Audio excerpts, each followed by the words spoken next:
The Iolaire. On New Year's Eve 1918, a ship called the Iolaire left Kyle of Lochalsh to bring 300 men home to Lewis after the war was over. On New Year's morning 1919, the ship went on the rocks as a result of a navigational error at the Beasts of Holm, a short distance from Stornoway, the main town on the island. About 200 sailors were drowned. In the following poem, I imagine an elder of the church speaking as he is confronted with this mind-breaking event. The green washed over them, I saw them when the new year brought them home. It was a day that orbed the horizon with an enigma. It seemed that there were masts, it seemed that men buzzed in the water round them, it seemed that fire shone in the water which was thin and white. Unravelling towards the shore, it seemed that I touched my fixed hat which seemed to float, and then the sun illumined fish with naval caps, names of the vanished ships in sloppy waves. In the fat of water they came floating home, bruising against the island, it is true. A minor error can inflict this death. That star is not responsible, it shone over the puffy blouse, the flapping blue trousers, the black boots, the seagull swam, bonded to the water, why not man? The lights were lit last night, the tables creaked, with hoarded food they willed the ship to port. New year which would erase the old, its errant voices, its unpracticed tones. Have we done ill, I asked my fixed body, a simulacrum of the transient waste? For everything was mobile plants that swayed, the keeling ship exploding and the splayed cold insect bodies. I have seen your church, solid this is not, the water pours into the parting timbers where I ache. Above the globular eyes the slack heads turn, ringing the horizon without sound, with mortal bells a strange exuberant flower. Unknown to our dry churchyards I look up, the sky begins to brighten as before. Remorseless amber and the bruised blue grows. At the erupting edges I have known you, God, not as the playful one but as the black thunderer from hills. I kneel and touch this dumb blonde head, my hand is scorched. Its human quality confuses me. I have not felt such hair so dear before, nor seen such real eyes. I kneel from you. This water soaks me, I am running with its tart sharp joy. I am floating here. In my black uniform I am embraced by these green ignorant waters. I am calm.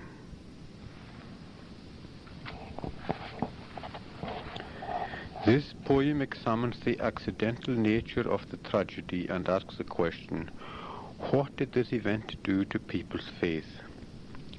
The explosion which devastated the ship was caused by a fire in the boiler room, but the mind-breaking impact on the community, the supreme irony of the circumstances, are almost too much to comprehend. It begins with the elder, whose monologue the poem is, speaking in terms of such blandness that the enormity of the tragedy is almost ignored. On one level, the speaker is part of what is happening through his description of the horror of the bodies in the sea, while on another level he seems unable to confront the fact that his God could let this happen. He tries to rationalize the tragedy in religious terms by asking God if this is some sort of divine retribution, but he knows in his heart that it was just a terrible accident, with no divine intervention either to cause it or to prevent it from happening. When he touches one of the bodies, he is fully awakened to the fact that a human being has died needlessly. His hand is scorched by the realization, and he kneels from God. The last few lines are slightly ambiguous. He achieves calm by floating in the water. Is this a spiritual rebirth free from the structures of Calvinism? Or is he merely blotting out the horror around him, unable to reconcile his image of God with the apparently careless, playful God who has allowed the tragedy to happen? The poet's own introduction to this poem says most of what is required by way of contextualization. The inverted commas around the title acknowledge the anglicizing for ease of pronunciation of the Gaelic word for eagle. As in Old Woman, the poet tries to come to terms with the question, why does God let these things happen? He was overwhelmed by the irony of the situation. These men had survived the war to end all wars. These men had survived the war to end all wars and had ended up, literally in one case, drowned on their own doorstep on New Year's morning. In the poem, Crichton Smith tries to empathise with a kirk elder who is witnessing the horror and consequently adopts this persona. Question A. The green washed over them. What are the circumstances of this poem, and why is the time of year important to those watching? 3 marks. Answer. The Iolaire has sunk on New Year's Day. The people feel it is a bad omen, perhaps a punishment for their sins in the past year.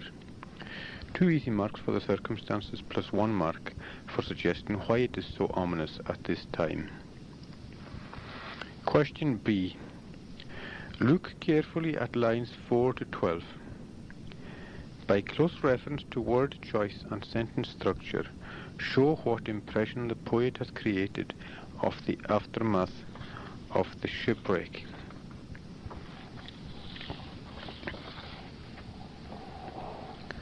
Answer B. Repetition of it seemed, nothing clear, confusion. Series of images / pictures unrelated to each other which suggest confusion. Men buzzed, onomatopoetic plus swarming in confusion like bees.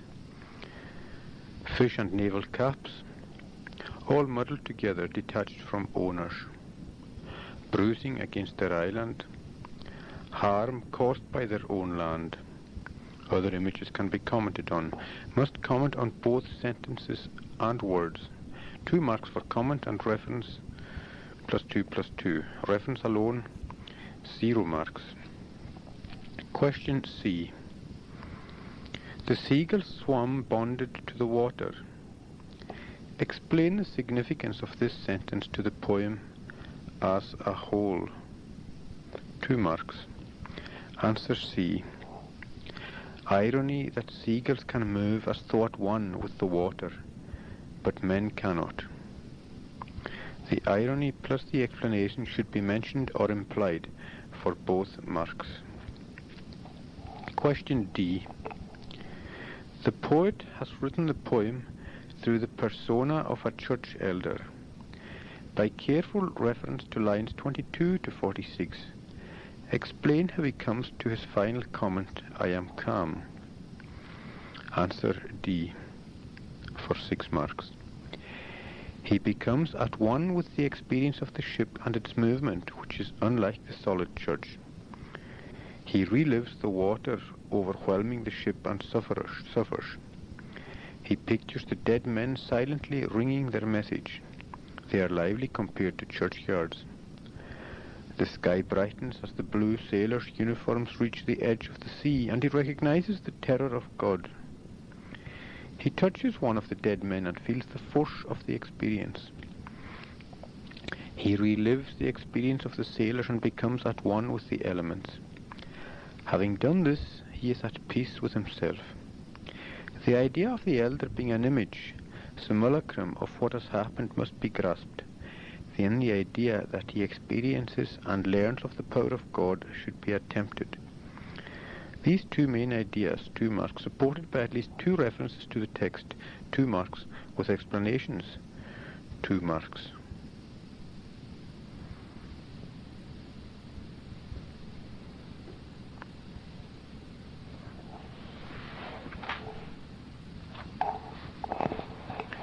Notes on the Iolaire, Ian Crichton Smith. Very much a poem of bewilderment. An elder surveys the scene of the shipwreck of the Iolaire and tries to come to terms with what has happened. He is perplexed to the point of giddiness and cannot understand why such an immense disaster should have happened. Forum. Blank verse, dramatic introduction. Quote, the green washed over them, unquote. He saw the bodies in the green water, brought home at the start of the new year, immediately after the First World War. Repetition of them. People he cannot identify. Suggestion of a large number. Euphemism. When the new year brought them home. One lad was actually washed up onto his mother's croft. Repetition of it seemed. A scene of chaos and devastation, but he is sure of nothing. It was all too fantastic, too nightmarish to be believed. It seemed that there were masts, unquote. Seemed to see men like this buzzing in the water. Fire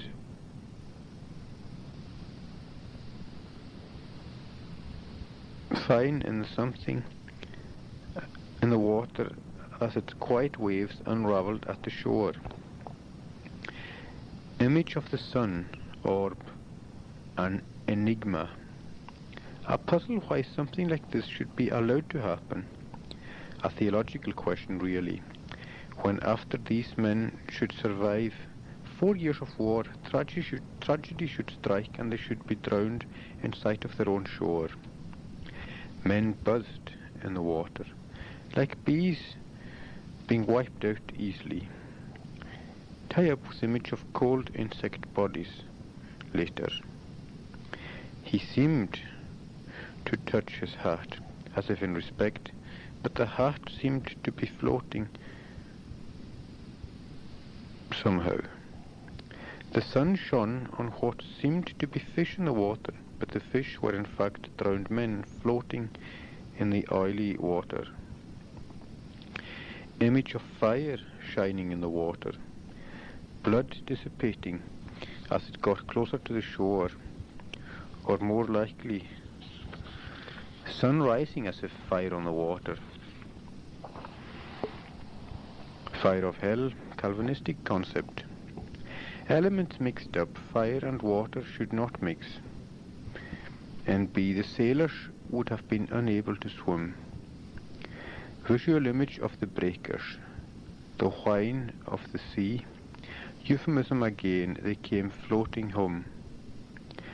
Washed ashore, bruising against their island. Bitterness, understatement. A minor error can inflict this death. Minor error, taking a wrong turning, was a catastrophic blunder. Visual images of bodies floating. He saw the puffy blouse, the flapping blue trousers, the black boots. He wonders why a seagull can so easily ride on the water. Metaphor bonded to the water. When man, unable to swim, drowns. Direct question, why not man? Irony that Lewis men, despite being noted seafarers, were by and large unable to swim. In all of this there is a sense of confusion, of dreamlike disbelief. His mind then moves to imagine what it would be like on board the Iolaire on New Year's Eve. Wonders if they willed the ship to port. The men were longing to get home. By contrast, however, God willed something else. New Year, a cause for celebration anyway, but also celebrating end of the war and opportunity for a fresh start, to erase the old, its errant voice, its unpractical tones, a comment on the wrongs of the war. A flashback to the preparations in various homes for rapturous welcome the night before. The lights were lit last night. The tables creaked with hoarded food. The elder asks a further question, asking if the disaster was some kind of divine punishment for some sins the islanders had committed.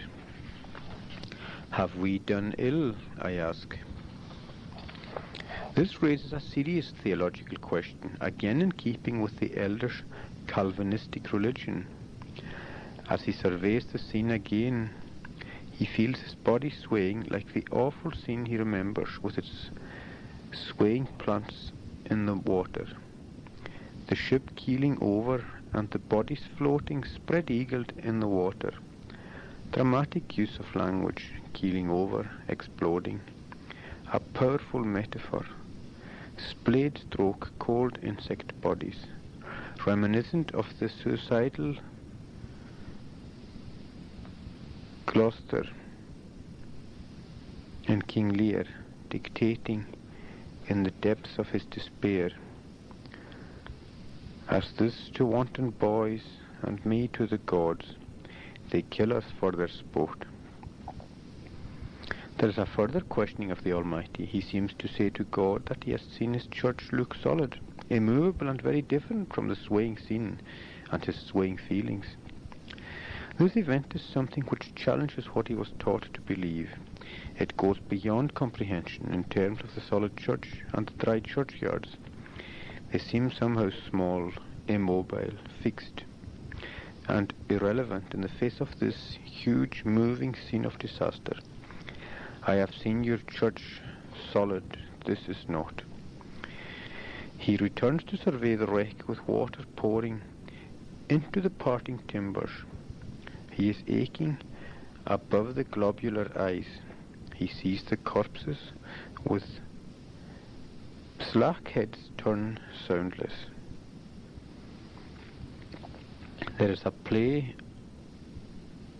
on the marred ringing as they are soundless. There will be no ringing of bells to ring in the new year and welcome them home. No mortal bells.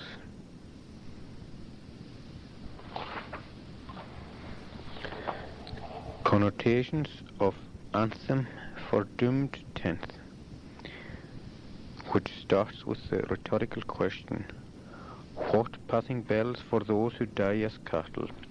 There is also a large number of them, ringing the horizon.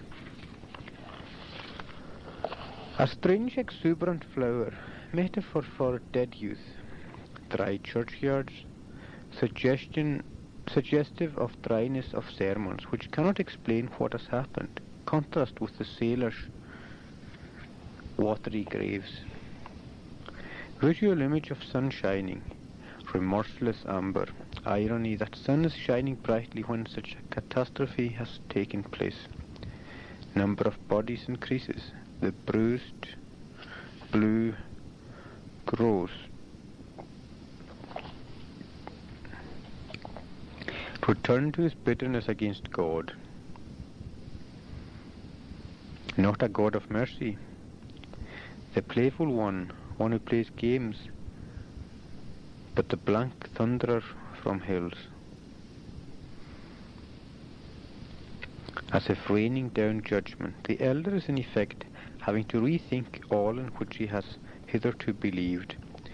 Finally he kneels and touches the blonde head of a drowned sailor, on a quieter note of pathos following his bitter outburst. The feel of it shatters him. It is so human. He had never before felt anything as human and as precious. Its human quality confuses me. I have not felt such hair so dear before, nor seen such neat eyes, real eyes.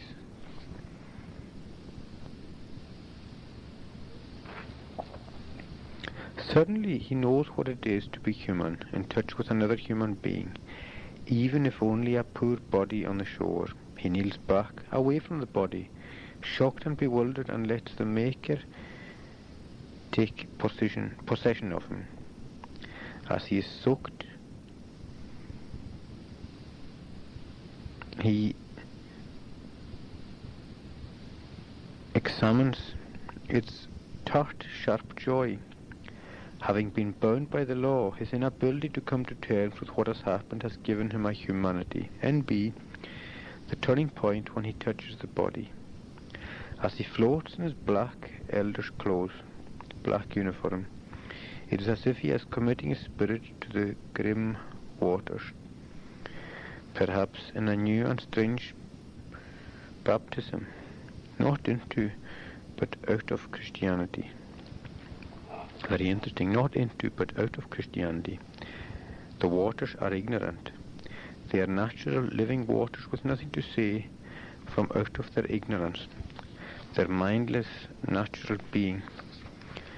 But still he is content to be with them, even though they seem to have nothing to tell him.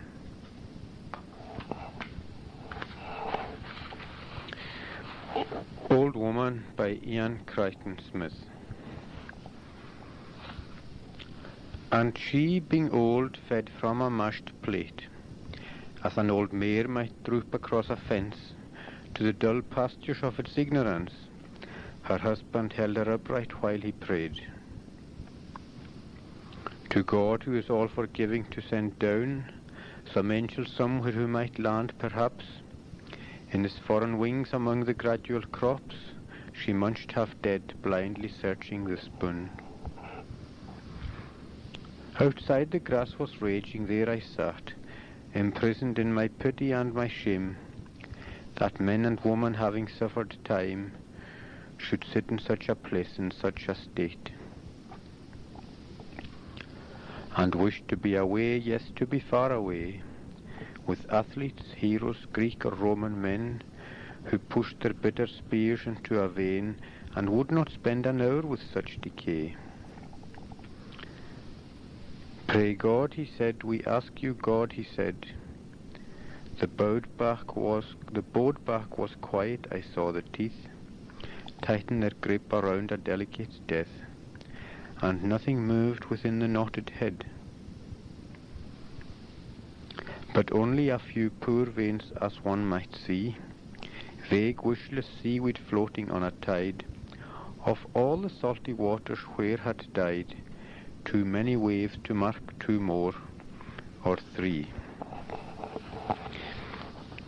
In this poem, Crichton Smith looks at the inevitability of death. He is horrified by and ashamed to be present at the decay of the woman, yet acknowledges that he too will some day face such a slow, dehumanizing decline to infirmity. Quote, too many waves to mark two more or three. Unquote. The husband, nursing his dying wife, prays for forgiveness. But what has she done which demands forgiveness? She has simply grown old. Crichton Smith underlines his lack of tolerance for their Calvinistic religion in the second stanza, when he makes it clear that the old man's prayer will not be answered.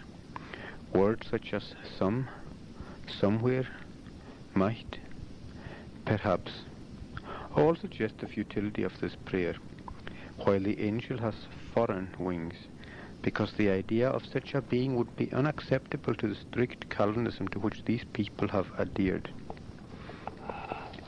Reacting against this sin and the island's religious dogma, the poet wishes to be away in another world, a world of heroes which he evokes in a style resonant of the Romantics. However, through his understanding of why the old man seeks shelter from the horror of his wife's decline, the poet too sees that his flight of fancy is only an attempt to escape from the inevitable. The final stanza acknowledges that he too will go the way of all humanity, and that individual human life is awesome in its transience. The poem is based on a true incident which the poet experienced on Lewis. It was a beautiful day, and he had gone to visit an old couple of his acquaintance. He was shocked by the weakness of the bedridden woman, and was starkly aware of her withered state compared to the raging beauty of the day outside. In this poem, as in others, e.g. the Iolaire, he seems to be confronting a fundamental enigma of Christianity. Why does God let these things happen?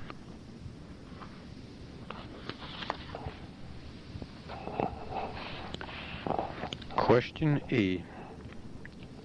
By careful reference to the word choice, explain how the writer creates the picture of old age in verses 1 and 2 for 3 marks. Answer. Mashed plate. Food mashed because no teeth. Compressed style. As an old mare. Like an old animal who's tired of life. Munched. Picture of her trying to chew with no teeth. Half dead. No real life in her anymore. Blindly searching. Doesn't really know where the food is. One mark for each is straightforwardly explained. 2 plus 1 if one very well developed. Question B. God is referred to twice in the poem, in line 5 and line 17. What do you think is the significance of these references? By referring to the rest of the poem, explain what you think is being asked for. 4 marks. B. First reference clearly wants God to send an angel to end her suffering. It would be merciful, all forgiving. Second reference. After his reference to Greeks and Romans who committed suicide, suggests that God should allow this end for the old woman. Quote, a delicate death. 2 marks for an explanation of the 2 references. Question C. Identify a turning point in the poem and justify your choice for 2 marks. Answer C. Quote, outside the grass, unquote, moves to the vitality of the world the poet still inhabits. 1 mark for a point, for a suitable point identification, and 1 mark for explaining why. Question D. How does the expression, quote, a delicate death, unquote, contribute to the tone of line 19 for 2 marks? Answer D.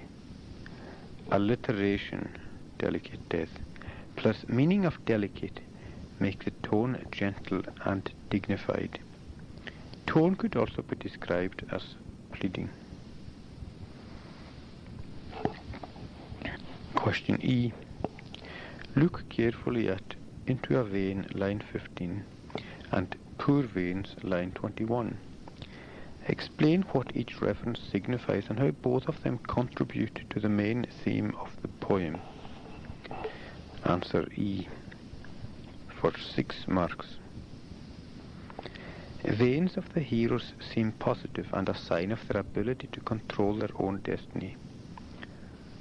The old woman's veins are poor like waving seaweed and indicate a lack of blood to the brain, which means she is too senile to control anything.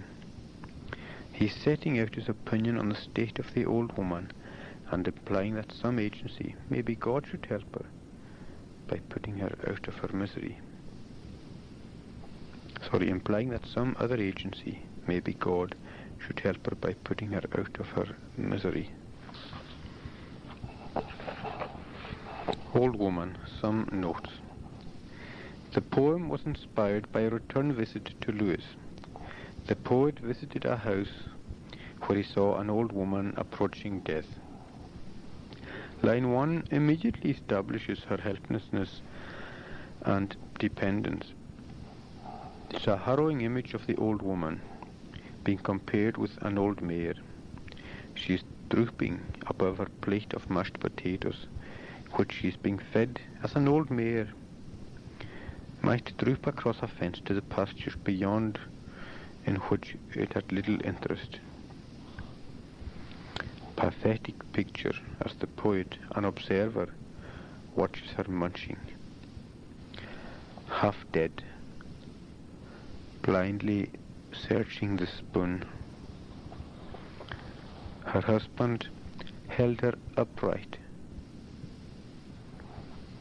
He prayed to God for help, for deliverance for his wife, but not just for her physical suffering. He prayed to God, who is all forgiving, to send down some angel somewhere who might land perhaps. This seemed to suggest the old woman must have been in need of deliverance from her sins, forgiveness before she dies. The husband prays for some angel as if he cannot ask for the angel of death by name. There is also doubt as to the efficacy of his prayer from the vagueness of the language. Some angel, somewhere, might, and perhaps. All these terms indicate vagueness. The poet's observation of the grass raging outside prompts a digression in which he reveals conflicting emotion. Nature seems to be raging at the near presence of such a death as the woman's. As the woman's state of helpless senility, like Dylan Thomas' poem, Do Not Go Gentle, where he urged his dying father to rage against the coming of death. The dying of the light, unquote. Quote, the dying of the light, unquote. Emotionally, the poet feels that the old woman, having suffered time after so many long and hard years on the croft, presumably should not have to sit in such a place, in such a state. He wishes death as a release for her, and is caught up in feelings of pity and shame. His pity is understandable, but his shame is somewhat ambiguous. Partly a suggestion that it's a shame that men and women, having lived long lives and suffered in the course of them, should find themselves at the end of life in such dire circumstances, and also an expression of his own feelings of shame or guilt, that he wished to be away, far from the event, in fact to be transported back to classical times with the superbly fit athletes and heroes of Greece and Rome, men in whose lives there was no room for decay and decrepitude, men who lived with great physical force and who killed quickly, who would not spend even an hour with such decay. His intelligence, however, demands that he return to reality, and he feels that there can be no justification for such suffering. His thoughts are interrupted by the more pleading prayers of the husband as he repeats, "Pray God, we ask you, God." There was a moment of silence as he paused with back bowed, waiting. His wife, lightly clenching her teeth, died a delicate death. The poem ends with the writer's reflection that, after all, this death was only one among all the countless deaths which have taken place, and the veins which still moved on the woman's head looked to him to have as little care or desire left in them as one sees in wishless seaweed which floats on salty waters. Image. The veins are likened to seaweed because of their knotted, tangled appearance. The salty water is used as an image of life, tangy, bitter life. The life through which men and women suffer on their ways to the grave. N.B. Conclusion on a negative note. The poet maintaining, as it were, that we, like the old woman, are mere flotsam on the vast tide of time.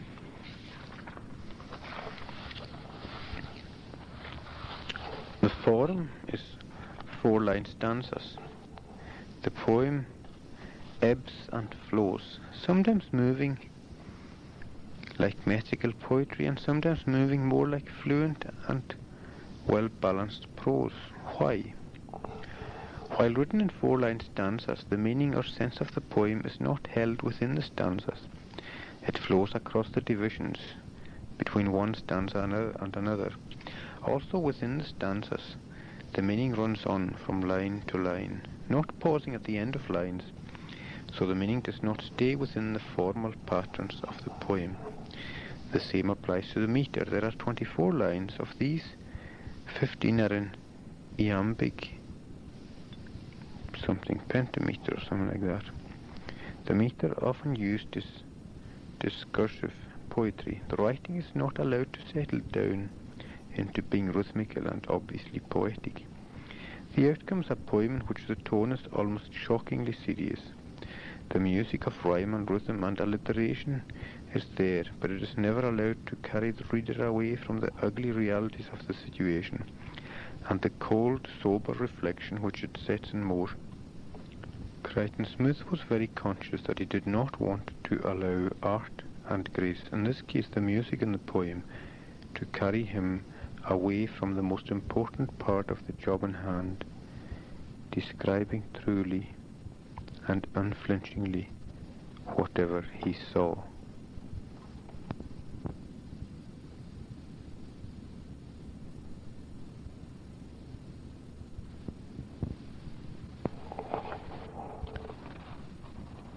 And now you'll take a bath by Ian Crichton Smith.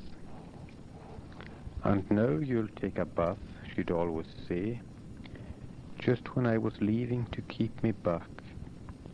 At the second turning of the stony stair, the graffiti were black letters in a book, misspelt and menacing as I drove away. She'd wave from the window, how could I always bear to be her knight, abandoning her to her tower. Each second Sunday a ghost that was locked fast in a council scheme where radios played all day. Unknown raw music and young couples brought friends home to midnight parties, and each flower in the grudging garden died in trampled clay. New verse. Standing by her headstone in the mild city of belless doors, I feel the sweat stink my fresh shirt out as each gravelly path becomes a road long lost in a bad bet. Once more I see the dirty, sleepy child. The water's hot enough, you'll have a bath. And almost I am clean, but for that door, so blank and strong, imprinted with her name, as that far other in the scheme was once, and scheme becomes a mockery and a shame. In this neat place where each vase has its flower, and the arching willow its maternal stance. And some notes on the poem. The significance of stony stair and graffiti and a book misspelt. Stony stair conveys a harshness, it uses alliteration, and stony is hard. Graffiti were black letters. Graffiti is normally ugly, and the impression of darkness comes from black. A book misspelt and menacing. This is a combination of illiterateness, and it is also frightening with menacing, combined with illiteracy. The image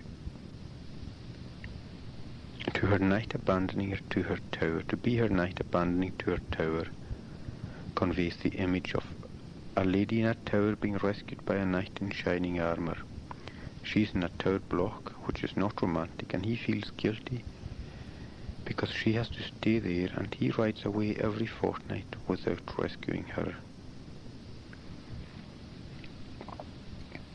She uses any excuse to try to make him stay, however inappropriate. In the world of her childhood, hot water would be something hard to acquire and would not be wasted. So that shows how inappropriate it would be. But she's unused to modern facilities. She cared for him as a child and was particular about him, and of course the bath routine would be strong in the memory of any child with his mother.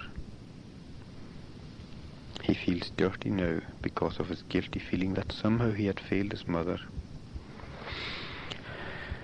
Door is the tombstone, i.e. the door to death. It is the door to her flat which was so impersonal. Her door has her name and her tombstone has her name. Word scheme. It was the housing scheme which was completely alien to her. It is also the well-ordered graveyard which is carefully regimented and impersonal. The last image of the arching willow could be a memory of his mother. That something of a real personality survives, or it could be that all memories of her in the graveyard have become part of the rigid pattern of the place. A willow is also often associated with death.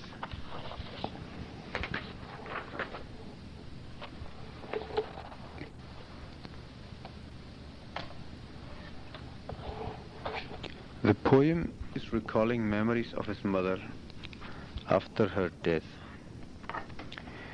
She had moved to Dumbarton, living alone in a modern council flat in a scheme at the edge of town, where he visited her each second Sunday.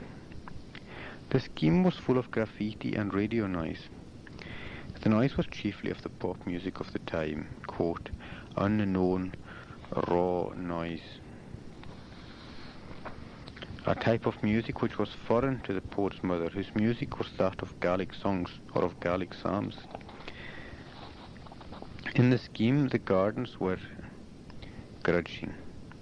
They hardly grew, and they were often trampled into mud. In this environment, quote, where young couples brought friends home to midnight parties, Mrs. Smith lived in anticipation of her son's visits, and felt loath to part with him. He, seeing himself as a bringer of comfort, found it hard to leave her, who to him was like a ghost of the mother he had known, locked in a council tower. Years later, when his mother had moved to Oban and had died there, he finds himself standing by her headstone in the city of Belles Doors, Oban. He is suddenly assailed by a feeling of the futility of his own life. Somewhere along the line he feels he has lost the road and become a bad bet. The gravelly paths of the graveyard seem to mock him. They are all to him symbolic of roads lost. Then all again he remembers his mother's call to have a bath. But this time he is not thinking back to Dumbarton days. He is thinking further back than that, to Lewis. This can be deduced from the reference to the water being hot enough, having to be heated specially for his bath. The memory of these baths makes him feel clean again, despite his shirt made sweaty by the awful sense of his own shortcomings. Clean that days, except for the feeling of guilt as he confronts the headstone, that door into the afterlife to which she has now most irrevocably gone. The stone reminds him also of the other door in the scheme in Dumbarton, and he wishes he had done more to comfort her loneliness. At this point the irony of the word scheme strikes him. There was no clear scheme in what happened at Dumbarton. Schemes are complete, tidy affairs. His care of his mother was not. He feels complete. His care of his mother was not, he feels, complete. It was too random, too half-hearted. He feels guilty and ashamed. There is an ambiguity in the word shame. His shame for his imperfect attention to his mother, and also colloquially, the shame that things should have been so. The force of the shame occasioned by the word scheme is added to by the surroundings of the graveyard. There each vase has its flower, its appropriate graceful companion, and the graceful arching willows bend caringly over the graves, like mother.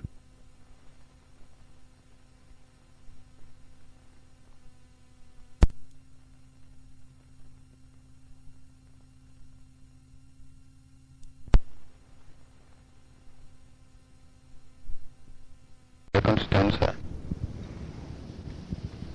Unlike blank verse, the poem has rhyme, although not a regular rhyme scheme. Say, away, day, clay, stanza 1, stanza 2, tower and flower. Echoing effects and subtly worked in by means of alliteration, assonance and the occasional rhyme. The casuras, breaks in the lines are not always at the same point in the line. They are managed to make the movement of the poem feel natural. Some lines are run-on, enjambment, to prevent the forward movement of the verse always coming to a stop at the end of lines. There is also variation in the diction of the verse to prevent monotony. This is achieved by his mother's direct speech. Themes: loneliness, isolation of his mother, loneliness of the exile, loneliness of the cultural exile in Dumbarton. No Gaelic songs, but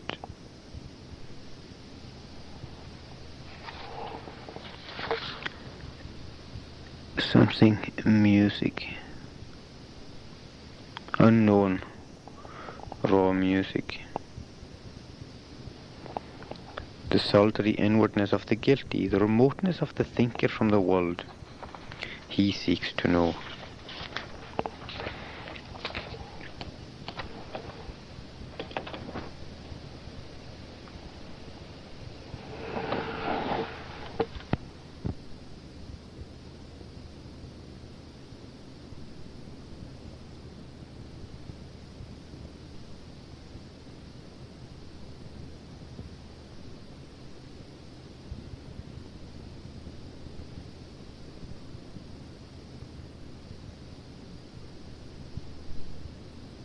Iolaire. The green washed over them, I saw them when the new year brought them home. It was a day that orbed the horizon with an enigma. It seemed that there were masts, it seemed that men buzzed in the water round them, it seemed that fire shone in the water which was thin and white. Unravelling towards the shore, it seemed that I touched my fixed hat which seemed to float, and then the sun-illumined fish with naval caps, names of the vanished ships in sloppy waves. In the fat of water they came floating home, bruising against their island, it is true.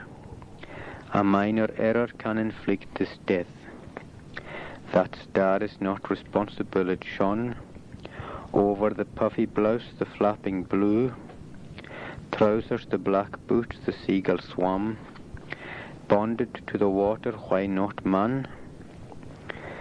The lights were lit last night, the tables creaked, with hoarded food they willed the ship to port. In the new year which would erase the old, its errant voices, its unpracticed tones. Have we done ill, I ask my fixed body, a simulacrum of the transient waste? For everything was mobile plants that swayed, the keeling ship exploding and displayed cold insect bodies. I have seen your church, solid, this is not, the water pours into the parting timbers where I ache. Above the globular eyes the slack heads turn, ringing the horizon without sound. With mortal bells a strange exuberant flower, unknown to our dry churchyards I look up. The sky begins to brighten as before, remorseless amber and the bruised blue grows. At the erupting edges I have known you, God, not as the playful one, but as the black thunderer from hills. I kneel and touch this dumb blonde head, my hand is scorched, its human quality confuses me. I have not felt such hair so dear before, nor seen such real eyes. I kneel from you.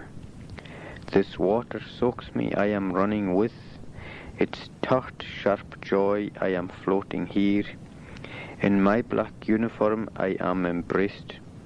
By these green ignorant waters I am calm. Old woman.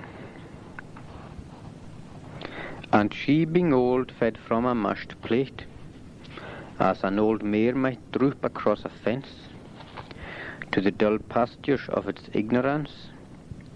Her husband held her upright while he prayed. To God, who is all forgiving, to send down some angel somewhere who might land perhaps in his foreign wings among the gradual crops, she munched half dead, blindly searching the spoon.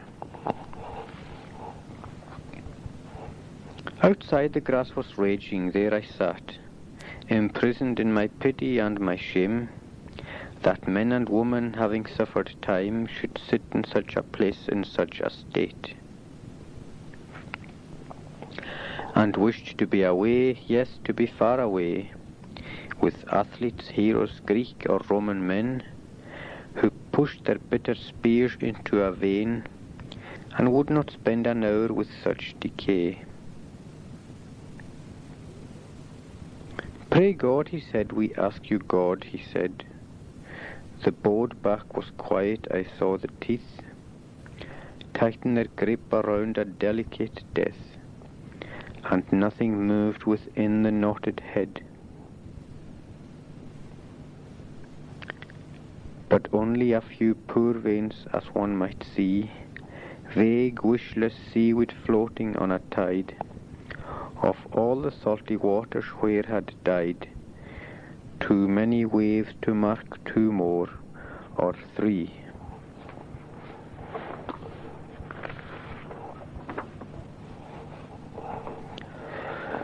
You'll take a bath by Ian Crichton Smith. And now you'll take a bath, she'd always say, just when I was leaving to keep me back. At the second turning of the stony stair, the graffiti were black letters in a book, misspelt and menacing as I drove away. She'd wave from the window, how could I always bear to be her knight, abandoning her to her tower, each second Sunday a ghost that was locked fast in a council scheme where radios played all day. Unknown raw music, and young couples brought friends home to midnight parties, and each flower in the grudging garden died in trampled clay. New verse. Standing by her headstone in the mild city of bell-less doors, I feel the sweat stink my fresh shirt out as each gravelly path becomes a road long lost in a bad bet. Once more I see the dirty, sleepy child. The water's hot enough, you'll have a bath. And almost I am clean but for that door, so blank and strong, imprinted with her name, as that far other in the scheme was once, and scheme becomes a mockery and a shame. In this neat place where each vase has its flower, and the arching willow its maternal stance. A Hanging by George Orwell. It was in Burma, a sodden morning of the rains. A sickly light, like yellow tinfoil, was slanting over the high walls into the jail yard. We were waiting outside the condemned cells, a row of sheds fronted with double bars, like small animal cages. Each cell measured about 10 feet by 10 and was quite bare within, except for a plank bed and a pot for drinking water. In some of them, brown, silent men were squatting at the inner bars with their blankets draped round them. These were the condemned men, due to be hanged within the next week or two. One prisoner had been brought out of his cell. He was a Hindu, a puny wisp of a man, with a shaven head and vague liquid eyes. He had a thick, sprouting moustache, absurdly too big for his body, rather like the moustache of a comic man on the films. 6 tall Indian warders were guarding him and getting him ready for the gallows. 2 of them stood by with rifles and fixed bayonets, while the others handcuffed him, passed a chain through his handcuffs and fixed it to their belts, and lashed his arms tight to his sides. They crowded very close about him, with their hands always on him in a careful, caressing grip, as though all the while feeling him to make sure he was there. It was like men handling a fish which is still alive and may jump back into the water. But he stood quite unresisting, yielding his arms limply to the ropes, as though he hardly noticed what was happening. 8 o'clock struck, and a bugle call, desolately thin in the wet air, floated from the distant barracks. The superintendent of the jail, who was standing apart from the rest of us, moodily prodding the gravel with his stick, raised his head at the sound. He was an army doctor with a grey toothbrush moustache and a gruff voice. "For God's sake, hurry up, Francis," he said irritably. "The man ought to have been dead by this time. Aren't you ready yet?" Francis, the head jailer, a fat Dravidian in a white drill suit and gold spectacles, waved his black hand. Yes, sir," he bubbled. "All is satisfactorily prepared. The hangman is waiting. We shall proceed." "Well, quick march then. The prisoners can't get their breakfast till this job's over." We set out for the gallows. 2 warders marched on either side of the prisoner, with their rifles at the slope. 2 others marched close against him, gripping him by arm and shoulder, as though at once pushing and supporting him. The rest of us, magistrates and the like, followed behind. Suddenly, when we had gone 10 yards, the procession stopped short without any order or warning. A dreadful thing had happened. A dog, come goodness knows whence, had appeared in the yard. It came bounding among us with a loud volley of barks, and leapt around us, wagging its whole body, wild with glee at finding so many human beings together. It was a large woolly dog, half Airedale, half pariah. For a moment it pranced round us, and then, before anyone could stop it, it had made a dash for the prisoner. Jumping up, tried to lick his face. Everybody stood aghast, too taken aback even to grab the dog. "Who let that bloody brute in here?" said the superintendent angrily. "Catch it, someone." A warder detached from the escort charged clumsily after the dog, but it danced and gambolled just out of his reach, taking everything as part of the game. A young Eurasian jailer picked up a handful of gravel and tried to stone the dog away, but it dodged the stones and came after us again. Its yaps echoed from the jail walls. The prisoner, in the grasp of the 2 warders, looked on incuriously, as though this was another formality of the hanging. It was several minutes before someone managed to catch the dog. Then we put my handkerchief through its collar and moved off once more, with the dog still straining and whimpering. It was about 40 yards to the gallows. I watched the bare brown back of the prisoner marching in front of me. He walked clumsily with his bound arms, but quite steadily, with that bobbing gait of the Indian who never straightens his knees. At each step his muscles slid neatly into place. The lock of hair on his scalp danced up and down. His feet printed themselves on the wet gravel, and once, in spite of the men who gripped him by each shoulder, he stepped slightly aside to avoid a puddle on the path. It is curious, but till that moment I had never realized what it means to destroy a healthy, conscious man. When I saw the prisoner step aside to avoid the puddle, I saw the mystery, the unspeakable wrongness of cutting a life short when it is in full tide. This man was not dying. He was alive just as we are all alive. All the organs of his body were working, bowels digesting food, skin renewing itself, nails growing, tissues forming, all toiling away in solemn foolery. His nails would still be growing when he stood on the drop. When he was falling through the air with a tenth of a second to live, His eyes saw the yellow gravel and the grey walls, and his brain still remembered, foresaw, reasoned, even about puddles. He and we were a party of men walking together, seeing, hearing, feeling, understanding the same world, and in 2 minutes, with a sudden snap, one of us would be gone. One mind less, one world less. The gallows stood in a small yard, separate from the main grounds of the prison, and overgrown with tall prickly weeds. It was a brick erection like 3 sides of a shed, with planking on top, and above that 2 beams and a crossbar with the rope dangling. The hangman, a grey-haired convict in the white uniform of the prison, was waiting beside his machine. He greeted us with a servile crouch as we entered. At a word from Francis, the 2 warders gripped the prisoner more closely than ever, half led, half pushed him to the gallows, and helped him clumsily up the ladder. Then the hangman climbed up and fixed the rope round the prisoner's neck. We stood waiting, 5 yards away. The warders had formed in a rough circle round the gallows, and then, when the noose was fixed, the prisoner began crying out to his God. It was a high, reiterated cry of "Rum, rum, rum, rum," not urgent and fearful like a prayer or cry for help, but steady, rhythmical, almost like the tolling of a bell. The dog answered the sound with a whine. The hangman, still standing on the gallows, produced a small cotton bag like a flour bag, and threw it down over the prisoner's face.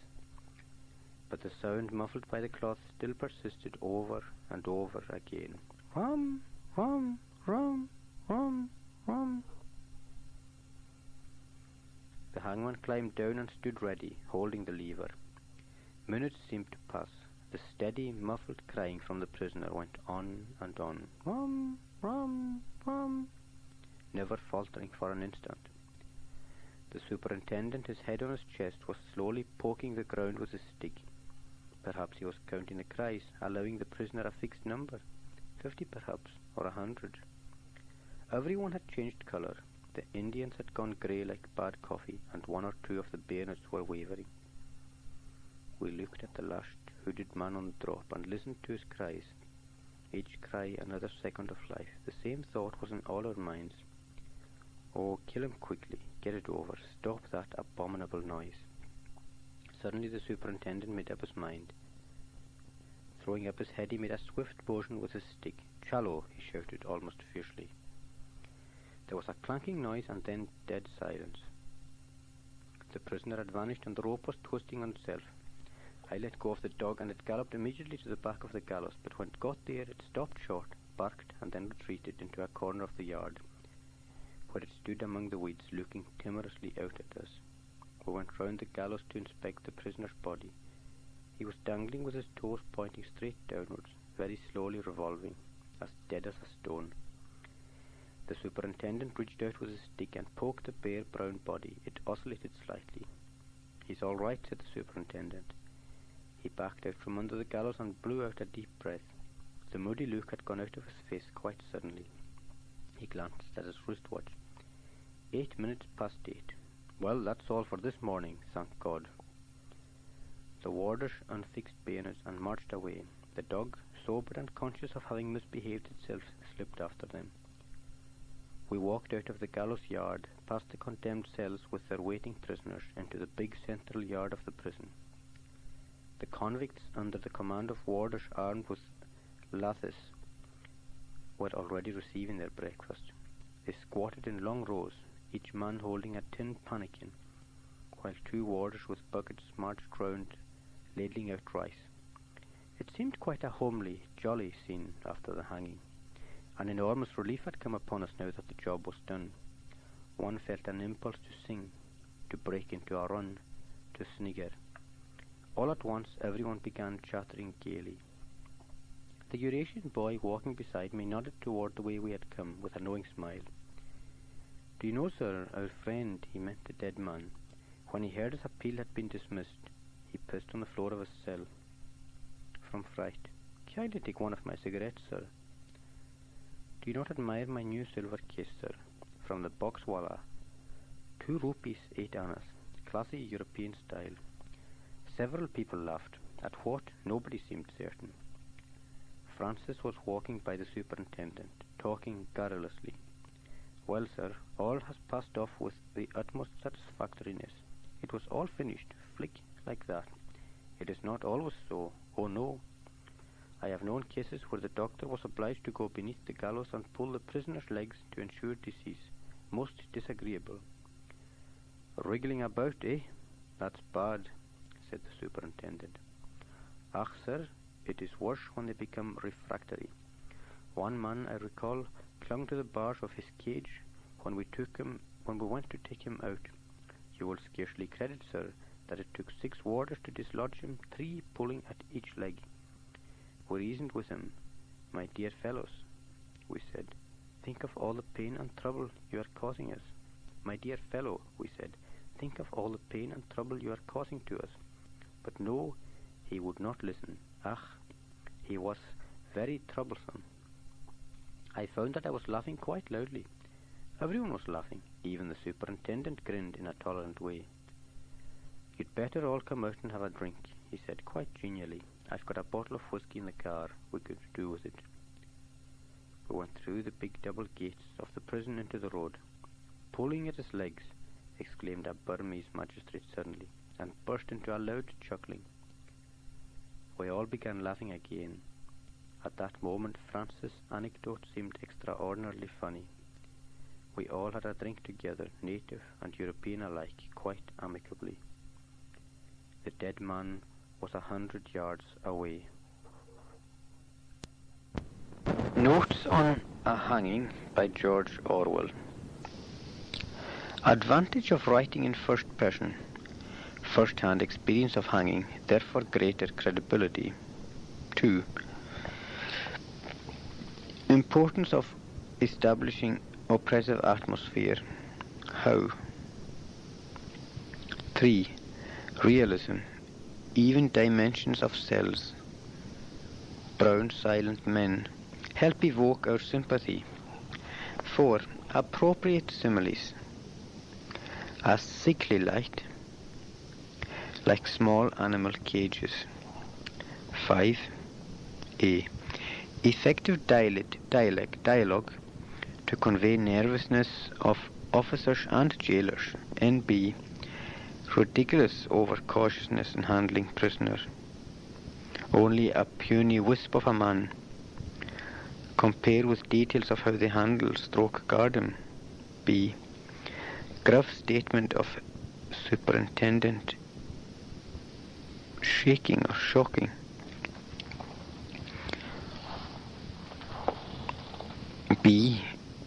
6. Tension mounting, exacerbating, especially when stray dog appears. 7. Orwell's honesty. It was a dreadful thing. 8. Mounting to climax. Deliberate digression to keep us in suspense before actual hanging. 9. Orwell's honest opinion on hanging as a punishment for man's crime. Deliberate omission of his crime. Moment of truth. Listing of organs of body helps evoke our pity. 10. Build-up of tension. Prisoner crying to his God. Simile. Like the rhythmic rolling of a bell. Dog is whining. Audience in agony of suspense. Grey-like. Bad coffee. Original effective simile. Like zoom lens of a camera. That should be audience in agony of suspense. Grey like bad coffee. Original effective simile. Like zoom lens of camera. Contrast after hanging. Tremendous release of tension. Feeding of the prisoners. Forgetting of strict taboos. 12. Drink. / natives and British. 13. Blunt concluding sentence. 14. Concluding comments. Further notes on a hanging by George Orwell. An account of the hanging of a Hindu prisoner in Burma, at which Orwell actually assisted. Writing from first-hand experience, he has the advantage of his essay receiving greater credibility.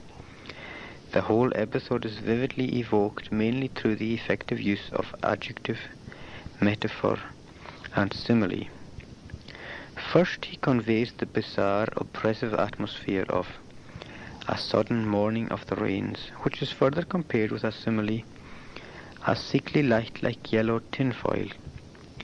The condemned cells are appropriately described as being like small animal cages, another simile. By stating their dimensions, about 10 feet by 10, and their bareness, the reader's sympathy is evoked. On learning of their cramped conditions, one also feels sympathy for the brown silent men who face punishment by hanging.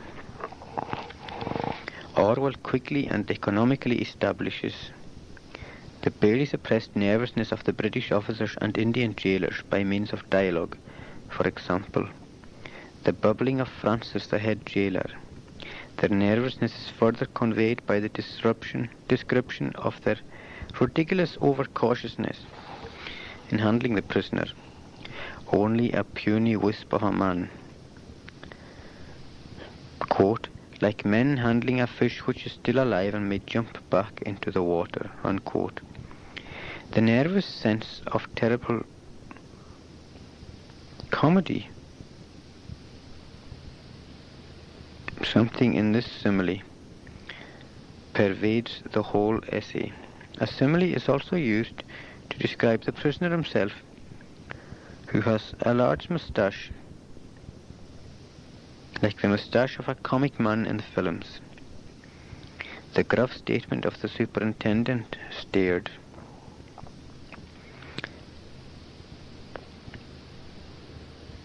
The prisoners can't get their breakfast till the job is done. Orwell describes graphically how the whole party waits edgily for the 8 o'clock bugle to set in motion the formal procedure of execution. As if the situation was not already tense enough, the tension is suddenly exacerbated when a stray dog appears, prancing about and barking, threatening to disrupt the formalized march to the scaffold.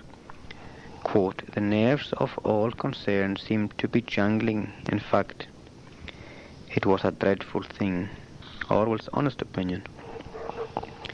Before the execution actually takes place, Orwell holds the reader in suspense as he digresses on the awfulness of what is taking place. The stepping aside slightly to avoid a puddle by the prisoner, whose crime and even name Orwell seems deliberately to have omitted, in case knowing such could detract from our sympathy.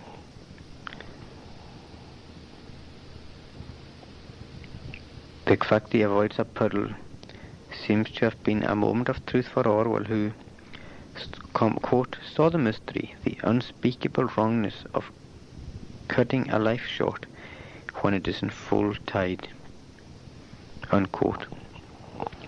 All of the organs of his body were working. Here Orwell seems deliberately to list the organs as they work, paradoxically, in solemn foolery. One feels pity for the man about to be hanged, and one is made to feel that, however monstrous his crime, the ritual with which he is made to pay seems far worse. The tension mounts normally to breaking point as the prisoner begins crying out to his God.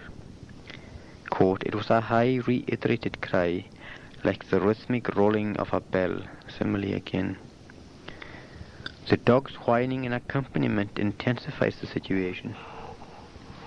The audience is in an agony of suspense as the hangman poises himself for action.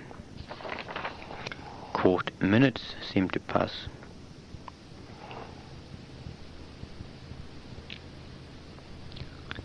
Orwell uses effective, deliberate, short, sharp sentences. Minutes seem to pass. Orwell further conveys the horror of waiting by describing some of the audience. Again, a comparison is effective. The Indians had gone grey like bad coffee. When the execution is at long last performed, by way of contrast, a tremendous release of tension. They are all released by an uncontrolled levity, which seems horrific to the reader. The superintendent's "he's all right" shocks, as does the feeding of the prisoners, themselves also condemned to die soon.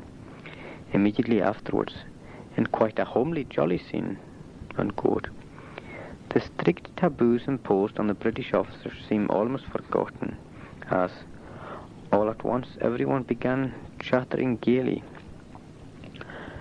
Furthermore, the British mingle with the natives, joking, and even having a drink together. Orwell, however, reminds us effectively in conclusion, in a short, blunt sentence which contributes to the total effect of horror created by the essay. Quote, "The dead man was 100 yards away," unquote. Orwell is questioning hanging as punishment for man's crimes. His sincerity and honesty come across. He does not make himself out to be more sensitive or compassionate than the others. He is just as much a victim of the system as they are. His own attitude of coming out strongly against hanging is never in doubt, and he presents a convincing case which could impress even a non-abolitionist. He writes in a forthright, honest, sincere tone in the first person, appearing as a definite personality, vividly but with controlled feelings, describing a real event.